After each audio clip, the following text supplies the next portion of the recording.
이재명 민주당 대표의 공직선거법 위반 관련 재판을 지금 앞두고 있는 상황입니다. 법원 분위기 먼저 살펴봤고요. 그럼 지금부터는 오늘 가려지는 이 혐의가 어떤 것이고 또 어떤 판단이 오늘 과연 나오게 될지 지금부터는 설명해 드리도록 하겠습니다. 사회부 법조팀의 취재기자가 나와 있습니다. 박현주 기자가 나왔습니다. 어서 오세요. 지금 김지윤 기자도 현장 모습을 보여줬지만 법원 앞이 지금 좀 비상인 것 같습니다. 만일의 사태에도 대비를 하고 있는 거죠?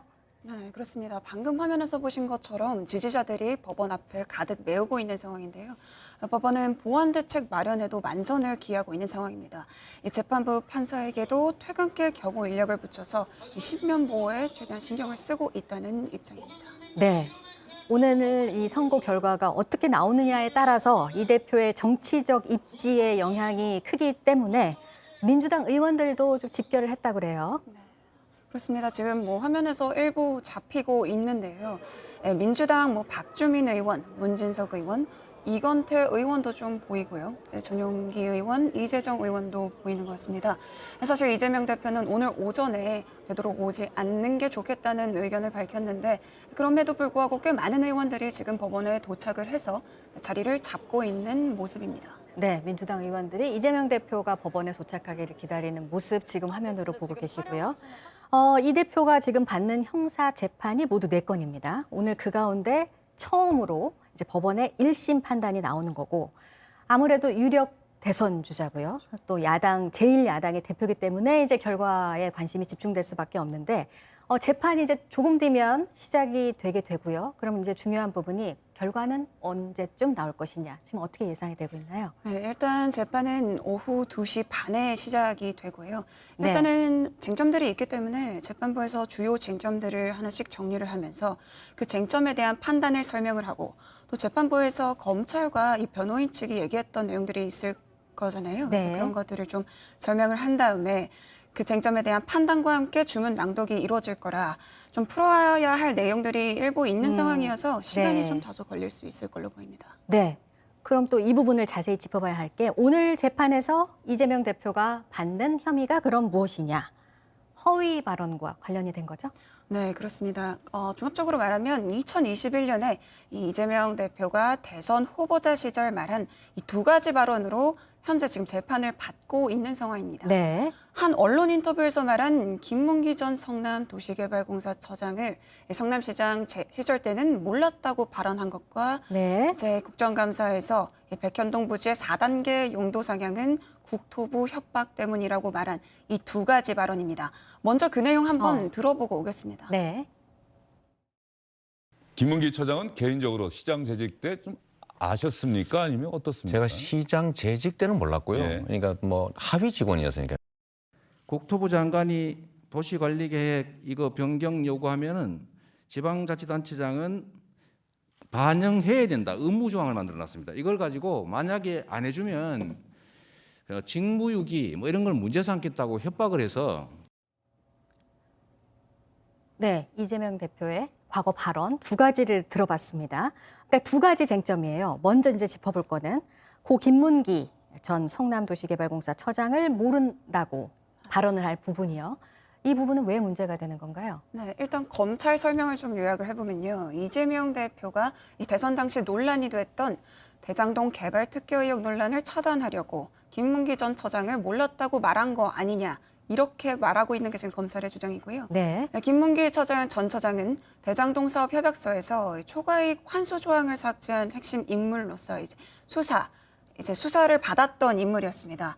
근데 대선 3달을 앞두고 극단적인 선택을 합니다. 이 대표는 이후 방송에서 아까 보셨던 것처럼 네. 김문기 전 처장은 성남시장 때는 몰랐던 사람이라고 말을 했습니다. 그리고 나중에 자세히 설명하는 과정에서 이 경기도지사 선거 운동 과정에서 이 대장동 사업과 관련해 허위 사실을 말한 혐의로 수사를 받게 됐는데 그때 내용을 파악하려고 연락한 사람이라는 겁니다. 대장동 사업은 이재명 대표가 이 성남시장 시절에 추진하던 역점 사업이었는데요. 그렇기 때문에 어떻게 모를 수 있느냐는 의문이 제기됐고 이 시민단체에서 고발을 해서 수사가 시작됐습니다. 네. 그러니까 이제 한 가지가 고 김문기 전 처장과 관련해서고 그렇습니다. 이번에는 또 다른 한 가지가 또 하나의 허위 사실을 말한 혐의, 네. 국토부 협박 이 부분이죠? 네, 맞습니다. 이 대선 때 제2의 대장동이라고 불렸던 이 백현동 개발 특혜 의혹도 불거졌습니다. 네. 이 당시 백현동 부지에 있던 한국식품연구원이 전북으로 이전을 하면서 부지를 팔아야 하는데 성남시에서 수차례 거부를 하다가 갑자기 이 용도가 4단계 상향이 됩니다. 덕분에 민간업자는 상업시설도 짓고 용적률을 높이 지을 수 있게 돼서 큰 돈을 벌게 됐는데 이것을 두고 결국 특혜 아니냐는 의혹이 불거졌습니다. 이 대표는 국정감사에서 용도를 4단계 상향한 건 국토교통부의 협박 때문이었다고 해명을 하는데 네. 정작 국토부 문건은 성남시 판단 사항이라고 나와서 이 특혜 의혹을 감추려고 이 대표가 허위 사실을 얘기한 거 아니냐는 얘기가 나왔고 국민의힘에서 고발을 해서 수사가 시작이 됐습니다. 네. 지금 두 가지 발언에 대해서 이제 박현주 기자가 짚어봤습니다. 그러니까 이 발언 둘 다 민주당 대선 후보였을 때 2021년에 나온 발언입니다. 네, 두 가지 맞습니다. 허위 발언을 한 혐의를 그래서 지금 받고 있는 거고요. 예. 그래서 선거법 위반 혐의를 받는 건데 네. 어떻게 이런 경우에 처벌한다 이렇게 선거법에 나와 있나요? 네, 일단은 지금 이재명 대표에게 적용된 혐의는 공직선거법 250조 제1항인데요. 이 허위사실 공표죄입니다. 당선되거나 되게 할 목적으로 허위사실을 공표한 자는 5년 이하 징역 또는 네. 3천만 원 벌금에 처하도록 하는 법령이 지금 이재명 대표에게 적용된 혐의입니다. 네. 지금 설명을 해줬습니다. 허위 사실을 공표하면 네. 5년 이하의 징역 그리고 3천만 원의 벌금에 처하도록 법령에 나와 있다고 얘기를 했고요. 네. 허위 발언에 대해서 그러면 이제 법원에서 따져보는 부분이 있잖아요. 그렇습니다. 어떤 부분을 따져보게 되나요? 네, 적용 기준이 있는 건 아니지만 크게 세 가지로 보면 되는데요. 네. 지금 막 이재명 대표가 대검찰청 앞을 지나갔다고 해서 네. 조만간 법원에 도착할 것으로 보이는데 네, 지금 화면으로도 보고 계시는데 네, 그렇습니다. 조만간 법원에 도착할 것 같습니다. 네. 지금 뭐 한 1분 이내에 네, 이재명 대표가 법원 앞에 도착할 것 같습니다. 얘기한 대로 별다른 발언은 하지 않을 것으로 네. 지금 예상이 되고요. 재판에 일단 들어갈 것으로 보입니다. 그 모습이 나오는 대로 전해드리도록 하겠고 그 법원에서 허위 사실에 대해서 네. 따져보는 부분 어떤 기준이 있는 건가요? 그렇습니다. 이게 적용 기준이 명확하게 규정되어 있는 건 아닌데 네. 크게 세 가지로 보면 됩니다. 첫 번째로는 이 발언이 허위 사실인지, 두 번째는 허위 사실을 공표했는지, 세 번째는 그렇다면 왜 허위 사실을 공표를 했던 건지를 판단하면 됩니다. 말 그대로 공직선거법 250조 제1항의 명칭이 허위사실 공표죄이기 때문에 여기에 해당하는지 여부를 판단을 하는 겁니다. 네. 그러니까 허위 사실인지, 허위 사실을 공표를 했는지, 예. 허위 사실을 공표했다면 왜 허위 사실을 공표했는지 이제 이 세 가지로 정리를 해서 법원이 보겠다는 건데 이 대표 발언이 허위 사실인지를 일단 먼저 본다면 그동안 이 허위 사실인지에 관련해서 이 대표 측에서 주장한 부분이 있었어요. 그렇죠? 네. 이 대표는 일단 방금 화면에서 보셨던 두 발언 모두 사실이 아니고 인식의 문제라고 주장해 왔습니다. 누구를 안다 모른다는 사실관계의 영역이 아니라는 건데요. 네, 마찬가지로 국토부한테 직무유기 이런 걸로 협박받았다는 것도 주관적 판단에 따른 인식의 영역이라고 변론을 해왔습니다. 네. 그런데 이 김문기 전 처장과 관련해서는 그렇게 얘기는 했지만 네. 사진으로 좀 드러난 부분이 있었어요. 이 부분도 좀 볼까요? 이 사진이 이제 검찰에서 김문기 전 처장을 모른다 이렇게 얘기를 했는데 사진 예전에 찍었던 사진이 있지 않느냐라면서 반박을 했던 사진들이 있는데요. 하나는 2009년 이재명 대표가 변호사 시절이었을 때, 그러니까 성남시장 전에 직책이었을 때 나왔던 사진입니다. 이 사진에서 네, 이재명 대표 지금 법원에 도착한 것 같습니다. 네, 차량이 지금 도착한 모습이네요.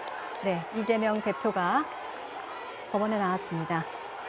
사실 오전에 이재명 대표가 의원들을 상대로 오지 않는 게 좋겠다. 워낙 지지자들이 많이 참석할 예정이기 때문에 혼란을 좀 더할 수 있다라는 취지로 얘기를 한 바 있는데 지금 화면에 보시면 굉장히 많은 민주당 의원들이 참석을 해서 이재명 대표와 악수를 나누고 있는 모습을 확인할 수 있습니다. 네, 법원에 나온 이재명 민주당 대표의 모습 지금 시청자 여러분께서 보고 계십니다.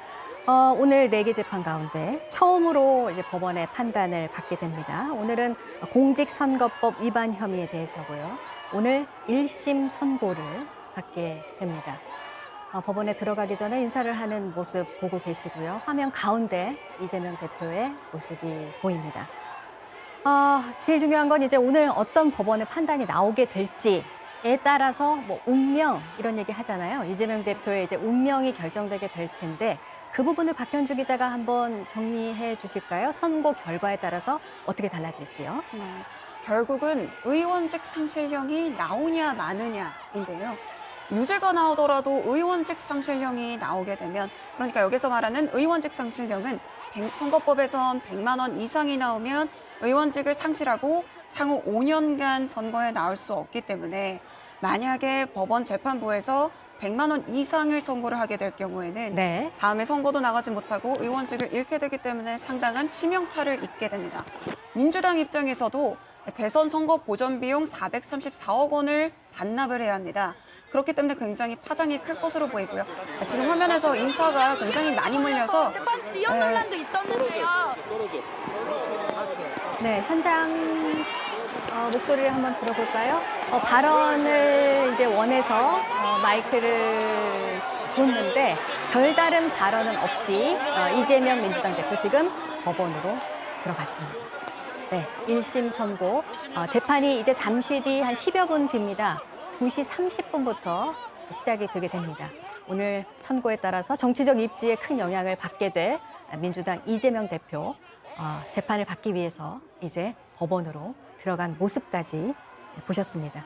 그러니까 오늘 봐야 될 거는 100만 원 이상이냐 이하냐 벌금. 이 부분을 좀 집중적으로 보면 될 것 같아요. 그 기준에 따라서 좀 운명이 달라질 것 같으니까요. 그렇습니다. 왜냐하면 100만 원 이하가 나오게 되더라도 사실은 의원직 유지는 계속 할 수가 있기 때문에 100만 원 이상 나오는 것보다는 정치적 타격이 상대적으로 낮고요.